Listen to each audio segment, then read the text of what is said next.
Eu louvo a Deus pela família que Deus me deu, pelo marido, pelo pai que ele se tornou, pelo pastor, pelo marido, e pelos filhos estarem, né, do lado do pai sempre. Então eu conheci muitos filhos de pastores que não tinham nada de cristãos e muito menos queriam nada com Deus. Então quando eu me tornei pastor e o nosso sonho era de ter uma família grande, 4 filhos, o dilema meu e da Eliana era assim: nós queremos que nossos filhos conheçam Jesus, que não sejam religiosos. E aí ter filhos que servem a Jesus junto conosco, com a gente, isso o ministério do marido, a tendência é ficar mais fortalecida, né? Porque saber que tu ensina os princípios, a vida é feita de escolhas e os nossos filhos optaram e escolheram a Jesus. Então isso é muito gratificante, é maravilhoso. Eu louvo a Deus pelos meus filhos. Bom, e eu como filho de pastor ali na igreja, estava sempre envolvido, a gente estava sempre junto com o pai estava em todas as reuniões, a gente estava sempre junto. E é legal, sempre tinha aquela responsabilidade, olha lá o filho do pastor fazendo aquilo ali, ou a gente era criança e fazia arte com as outras crianças, e parece que sempre o que estava em evidência era o filho do pastor. Então, eu lembro de várias vezes, assim, o meu pai também não puxava a orelha desde o meu amigo, puxava a minha orelha, não tinha essa questão. A cobrança, tá? As pessoas perguntam, e a cobrança de ser filho de pastor, ser filha de pastor, né? Eu era mais velha ainda, sempre fui muito irresponsável. Então sempre tinha aquela pressão de alguns irmãozinhos da igreja, algumas pessoas tipo, filha de pastor, mas vocês são filhos de pastor, vocês têm que dar o exemplo, vocês não podem fazer isso. Então tinha aquela pressão porque a gente era filho de pastor, mas a gente era criança, nós éramos adolescentes, a gente era normal como qualquer outra criança ou adolescente na fase que estava vivendo, né? Mas o que mais me admira até hoje, eu agradeço muito ao meu pai, é porque ele nunca colocou essa pressão em nós. E ele sempre falava, eu sou o pastor, cobrem de mim, eu sou pastor, os meus filhos não são o pastor, meus filhos são crianças, meus filhos são adolescentes, mas o pastor sou eu, não cobrem a atitude deles de pastor. Então isso preservou a gente de uma maneira muito importante para o nosso crescimento saudável dentro da igreja e no nosso relacionamento com Deus também. Mas o que nós sempre orávamos, nós dizíamos assim, Deus, os nossos filhos são teus, tu nos deu, são herança do Senhor. Então nós queremos que tu vai fazer. Então sempre proporcionamos oportunidades para que eles tivessem experiência com Deus. A gente fazia até cultinho na sala, gente, lembra? Isso, sei lá, terça-feira vamos se reunir de noite. O pai tocando violão, a mãe cantando e nós ali, ter o cultinho, era bem legal. A gente conseguiu reunir toda a família, né? A gente fazia isso. Algo que marcou muito a minha adolescência, a minha infância também, mais a adolescência, que quando a gente é adolescente a gente tá observando mais, né? Foi o respeito do meu pai e minha mãe. Eu nunca vi o meu pai e minha mãe batendo boca. Eu nunca vi o meu pai e minha mãe gritando um com o outro, brigando.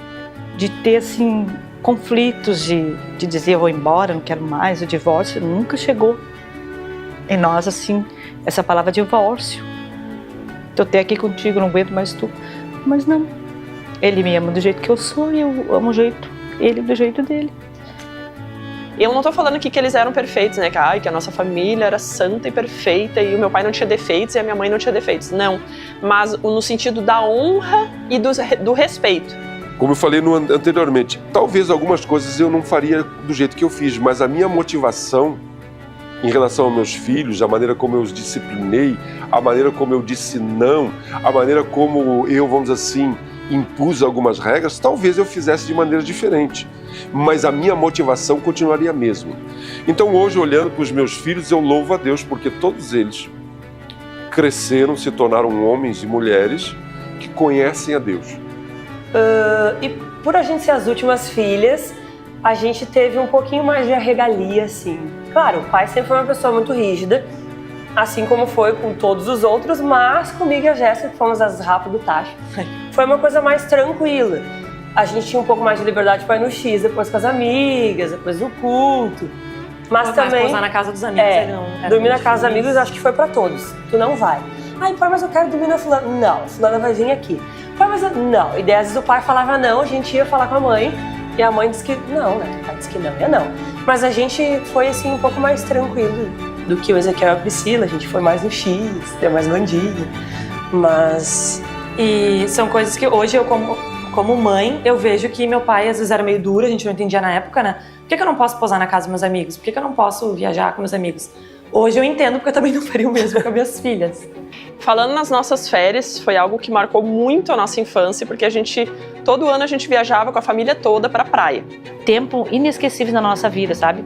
Como família, viagem da família. Procuramos todos tirar férias sempre juntos, para poder toda a família estar junto, porque é muito bom. Era sempre o momento mais emocionante que a gente ia, se reunia todo mundo num carro e um cachorro. Era 6 no carro e o cachorro no banco, assim. A gente ia pra praia lá com o vô José, com o tio Daniel. Era assim, muito legal as férias, porque a gente passava cada perrengue, andava de barco, brincava. E era muito divertido, era muito legal, foi um momento marcante demais. E naquela época, o meu pai, ele sempre foi um homem habilidoso. Ele não tinha um talento específico, assim, uma habilidade específica. Eles sabiam um pouquinho de cada coisa, então tudo ele fazia. Desde consertar um telhado, até arrumar o motor de um carro, consertar uma máquina fotográfica, coisas assim ao extremo, sabe? Desde tecnologia quanto a coisa mais braçal, ele sempre foi metido a fazer. E eu cresci com ele assim, vendo ele fazendo isso. Então, tanto em casa quanto na igreja, ele sempre fazia tudo, ele sempre estava junto, ele sempre resolvia, ele sempre estava ali. Até hoje que as férias não era para descansar, eles achavam o motor da lancha que estava ruim, que eles tinham que arrumar, eles viviam fazendo essas coisas e eles eram muito aventureiros também. E eu creio que até isso foi uma das coisas que me ensinou muito, porque hoje também eu sou metido a querer fazer tudo, né? Eu costumo dizer, o cara não sabe fazer eu não sou especialista em nada, mas em tudo eu sei fazer um pouquinho. E eu acho que isso eu herdei dele, porque a gente sempre foi meio metido a fazer as coisas, ir atrás e tentar descobrir, tentar resolver as coisas. Então, ele tem essa característica que eu acho que eu puxei essa característica dele também. Então eu lembro muito vivo da nossa infância, dos momentos que a gente tem na praia como família. E agora a gente como adultos, é legal porque a gente também prioriza isso, a gente vai juntos. Claro que é um pouquinho mais de emoção, porque agora multiplicou, é criança, é mais cachorro, é um monte de coisa. É mais emoção e mais aventura. A gente sempre foi metido a esportes aquáticos, assim, a coisa com água. Então a gente gostava muito de nadar, mergulhar, caçar, pesca submarina, esquiar. O Gilberto está fazendo um curso de mergulho. Estou pensando que o Gilberto será lançado como um dos mergulhadores desse ano, né? Porque no ano retrasado foi o Daniel que foi apresentado como mergulhador do ano. Foi aprovado. E agora nós teremos o Gilberto aqui. E se ele dispuser de mais alguns R$1.000 aí nós vamos comprar o equipamento. Essa é brava. Essa é brava. Os 800 que ele ia gastar no conselho da lancha, ele vai comprar um aparelho agora. Então a gente andava de lancha, andava de barquinho, de alumínio, não tinha tempo ruim. Inclusive, hoje a gente ainda faz isso. Ele já está mais velho, assim, está mais devagar, mas até hoje ele costuma fazer essas coisas. Então eu me sinto um homem realizado, tanto a nível ministerial, porque a igreja, com a graça de Deus, Deus abençoou, mas eu olho que não foi pagando preço pela minha família.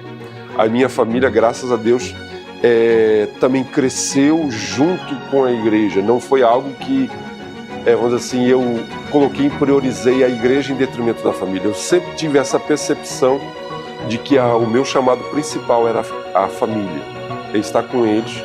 Então eu fui um pai presente.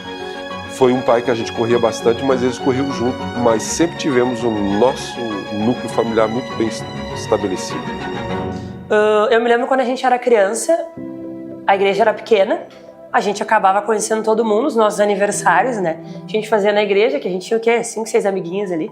Só que conforme a gente foi crescendo, o tempo foi passando, a igreja foi aumentando, hoje às vezes as pessoas chegam na gente, tipo, oi fulana, e eu penso, quem é essa criatura? 2001, eu creio que nós éramos 150 pessoas.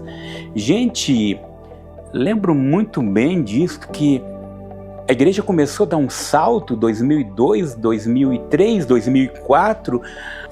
É tipo assim, bem assustador, sabe? No sentido, no templo menor, quando era bem menor, né? Tinha bem pouca gente. E eu sempre fui aquela mulher assim, muito extrovertida, né?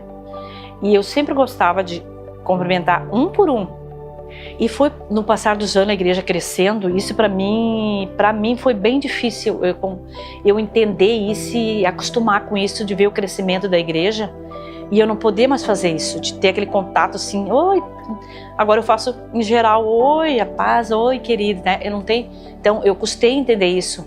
Lembro no templo menor, quando se decidiu fazer uma galeria para 100 pessoas, e aquela galeria encheu de novo. E daí foi na época que nós desafiamos a igreja a construir um pavilhão, 18 por 36. E na hora de marcar o pavilhão 18 por 36, eu me lembro que daí o Celso já estava trabalhando na igreja, disse, quem faz 18 por 36 faz 18 por 42. E aumentamos mais 6 metros e fizemos, então em 2005 começamos o pavilhão. A gente entendeu que a igreja estava crescendo. Além de ver e encher a galeria, a igreja estava superlotada, pessoas comprometidas, grupos de crescimento sendo fortalecidos. E isto foi algo muito bom para a igreja, porque a igreja estava crescendo numa direção, uma palavra de Deus. E dali as coisas foram acontecendo. Os ministérios começaram a crescer. No ano de 2006, a gente teve uma reunião do Ministério de Louvor e naquele momento o Ministério de Louvor não tinha mais a liderança. O líder que estava na frente daquele trabalho abriu mão e nós estávamos naquela época sem líder. E o pastor reuniu daí num domingo antes do culto, reuniu a equipe de louvor e falou assim, gente, Deus está direcionando aí uma pessoa, não falei ainda com ela, mas a partir de agora é comigo. E depois eu passo para vocês como vai funcionar. E daí, naquele mesmo domingo, eu estava ali em cima no palco, ele falou, filho, posso contar contigo no Ministério de Louvor? E para quem não sabe, o pastor Gilberto foi meu primeiro professor de música. A gente tinha, 8 ou 9 anos, e ele deu uma iniciação musical em flauta doce aqui na igreja. Então aquilo despertou a paixão pela música, o envolvimento com louvor. E naquele momento que ele me chamou, passou aquele filmezinho na minha cabeça. Lá quando eu aprendi música com ele, tal, aquela paixão. E eu falei, pronto, pastor, conta comigo. Começamos a trabalhar com missões, a ter uma visão missionária, porque nós tínhamos uma palavra de Deus, uma palavra bíblica, né? Que a igreja seria uma igreja grande e missionária. Então isso eu entendi uma coisa, disse, não, vamos trabalhar nisso. E começamos a trabalhar, a se envolver na área de missões, e eu vi e presenciei a vida do pastor Gilberto durante todo esse tempo, ele como um homem visionário. É um homem com muita visão, assim, a longo prazo. Ele consegue enxergar lá longe, planejar lá longe. Então uma das coisas que eu admiro nele é essa visão assim a longo prazo. Ele nunca foi uma pessoa de querer fazer algo meia boca. Nunca foi uma pessoa de querer fazer algo pelo mais barato ou mais simples. Ele sempre pensou lá na frente, ele sempre está um passo à frente. Eu coloquei algumas situações para ele, pastor, quem sabe a gente não faz isso, não faz uma oficina, não faz uma avaliação do louvor e tal. E ele prontamente falou, vamos lá, toca a ficha aí. E a gente fez todo o processo de estruturar o louvor e ele sempre ao nosso lado. Então uma coisa assim que é muito legal do pastor Gilberto é que ele sempre está do teu lado assim, vai, pode fazer. Ele faz, ele dá liberdade para as pessoas fazerem as coisas, porque ele sabe que quem está na frente é Deus. O pastor Gilberto sempre deu apoio naquilo que Deus estava fazendo na vida de outras pessoas. Foi assim comigo também. Então, na época dos grupos de crescimento, quando chegava o pastor, vamos fazer determinada campanha, determinado movimento, nunca teve impeditivos da parte dele, certo? Muito pelo contrário, sempre motivou, incentivou, toca a ficha, se Deus está colocando no teu coração. Assim também foi no próprio Celebrando a Restauração. Tchê, se Deus botou no teu coração, Ele vai dar graça, as coisas vão acontecer e toca a ficha. Ele sempre esteve disposto a ajudar, mas nunca impediu algo. Nós começamos então, com o passar do tempo, lá atrás só tínhamos jovens. Depois percebemos a necessidade de que precisamos ter algo para os adolescentes, então nós viemos e multiplicamos adolescentes e jovens. que foi maravilhoso também. O GAD, tipo, foi um sonho do pastor Gilberto e eu nem sei, eu pensava assim, será que nós somos, né? Será que eu sou capaz disso, né? E era algo muito organizado, muito estruturado. E algumas pessoas sonharam junto com o pastor Gilberto, eu fui chefe há alguns anos do GAD, né? E foi um tempo muito tremendo, assim, de Deus. Estar com as crianças, a questão da disciplina, da organização, do formato, foi algo, assim, muito maravilhoso também poder acompanhar o GAD. E nós começamos também a iniciamos o GAD e quando encerrou, eu tinha recém saído do GAD, que a Sara era bebê, eu acho que ela tinha uns 2, 3 anos, e daí eu saí, mas foi também uma experiência maravilhosa, assim, de participar do Ministério do GAD. Depois, com o passar do tempo, nós percebemos que havia necessidade de mexer nos adolescentes e multiplicamos para juniores. Então, hoje nós temos crianças, juniores, adolescentes, jovens. Então, a igreja cresceu e se expandiu. Na verdade, em 2006 eu tive o início da minha caminhada de tempo integral. E 2009 foi a nossa ordenação, né? A minha, do pastor Joel, do pastor Fração e do pastor Silvano. Nós fomos ordenados pela sua indicação, juntamente eu, o Silvano, o Joel e o David. Então levamos a igreja num retiro de lideranças lá no sítio Canaã, eu me lembro, que eu falei para a igreja da necessidade. A igreja tinha crescido muito e dentro dessa realidade de uma equipe de múltipla ministerial, uma equipe pastoral, quem eles viam com o chamado pastoral. E daí todos esses foram os mais... Teve outros que foram indicados, mas esses foram unanimidade entre toda a liderança da igreja. Depois disso a gente orou a Deus e apresentou para a igreja. E a igreja validou.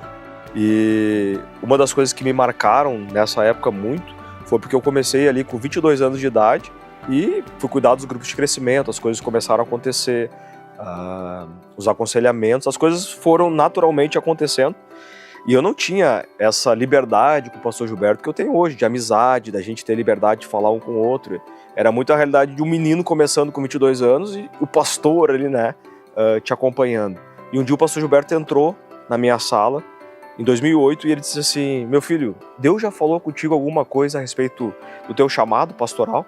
E eu não tinha aquela liberdade toda antes de falar, eu nunca cheguei falando, Deus falou comigo lá em determinado retiro, Deus usou tal pessoa para me entregar um cajado e coisas nesse aspecto. E aí eu citei para ele aquilo que Deus tinha falado, e ele disse assim, eu quero dizer uma coisa, talvez se nada disso tivesse acontecido na tua vida, que você acabou de me falar, eu vejo em ti um chamado pastoral. E aí ele citou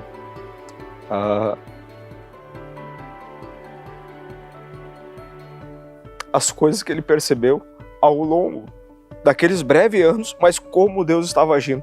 Ele disse, eu nunca fiz propaganda de ti, eu nunca falei para ninguém te procurar, mas eu vejo Deus agindo através disso. Daí teve todo um processo normal, né, como liderança, até a ordenação, mas isso foi uma coisa que marcou a minha vida. O referencial do meu pastor perceber isso. Então, foi uma marca para mim. E daí, depois desse tempo todo, as coisas começaram a crescer de tal forma que chegamos ao impasse do espaço de novo. Só que agora não tinha mais sentido construir, já estávamos com o pavilhão, já tínhamos construído as salas do ICAF, mas mesmo assim o espaço estava curto. E daí então em 2013 começamos o processo do múltiplo culto.